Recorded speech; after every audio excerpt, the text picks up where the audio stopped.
In the previous section, we learned how to find the probability of an event, for example, P of A or P of B. And we're given direct info about those events. What would happen if the events are mingled together and we are asked to find things like P of A or B or P of A and B? And we're not given direct info about such events. In such situations, we will use the two rules of probability to handle the problems. To solve problems involving P of A or B, we use the addition rule, for which Venn diagrams are employed to help us visualize. To solve problems involving P of A and B, we use the multiplication rule, for which probability trees are employed to help us visualize. Addition rule can be further divided into two situations. If events A and B are not mutually exclusive, then we use this formula. On the other hand, if events A and B are mutually exclusive, then we use this formula. Multiplication rule can also be further divided into two situations. If events A and B are independent, then we use this formula. If events A and B are dependent, then we use this formula. So what do we mean by not mutually exclusive, independent, and dependent events? That's what we'll find out in the next few sections. For a start, we'll focus on the addition rule in this section. In addition rule, two situations can arise: not mutually exclusive versus mutually exclusive. Suppose that two events A and B are not mutually exclusive, or P of A intersect B is not equal to 0. Since they are not disjoint, therefore they overlap somewhat. Now suppose we are to find P of A or B, we know that that's the same as finding P of A union B. What if we do not have direct info about P of A union B? Then we can find the answer indirectly by finding the piecewise info. So we take P of A, which is the whole circle of A, and add it to P of B, which is the whole circle of B. By doing that, we have actually double counted the intersecting area. So what do we do with it? We deduct P of A intersect B once to get rid of the double counting. So each region is counted one time only.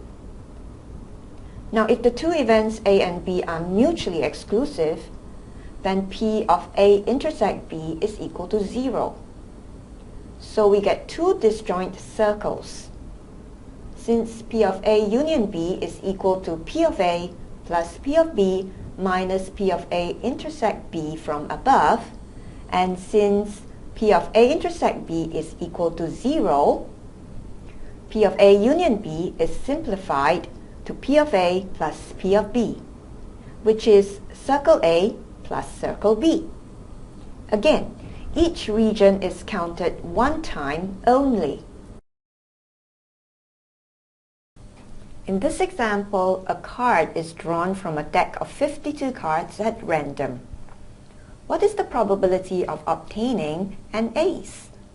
We have the ace of heart, diamond, spade, and club.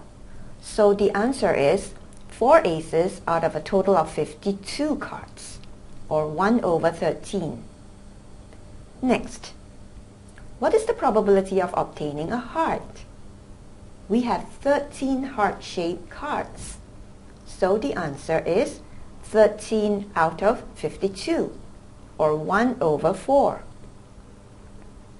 For part 3, what is P of an ace and a heart? Among all the heart-shaped cards, there is only one ace. So the answer is 1 out of 52. Finally, in part 4, we need to find P of an ace or a heart, or P of ace union heart. Since we don't have direct info in this case, we can use the addition rule. Note that it is possible to have an ace and a heart at the same time, so they are not mutually exclusive. Hence, we draw two overlapping circles. And we use this version of the addition rule by replacing event A with A and event B with H. That gives us P of A plus P of H minus P of A intersect H. P of ace is equal to 4 over 52 from part 1. P of heart is equal to 13 over 52 from part 2. And P of ace and heart is equal to 1 over 52 from part 3. That evaluates to 16 over 52 as the final answer. In this example, we are given info about the number of purchases made via in-store purchases, internet purchases, and mail order, all of which add up to a grand total of 300. We need to find P of internet or mail order, or P of I union M. At this point, we note that the three types of purchases are mutually exclusive. That is, it is not possible to have internet purchases and mail order at the same time. So we draw three disjoint circles and put in the respective number of respondents accordingly. And we use this version of the addition rule by replacing event A with I and event B with M. That gives us P of I plus P of M, which is these two circles put together. P of I is equal to 87 over 300. P of M is equal to 30 over 300. Evaluate further and we get 117 over 300 as the final answer.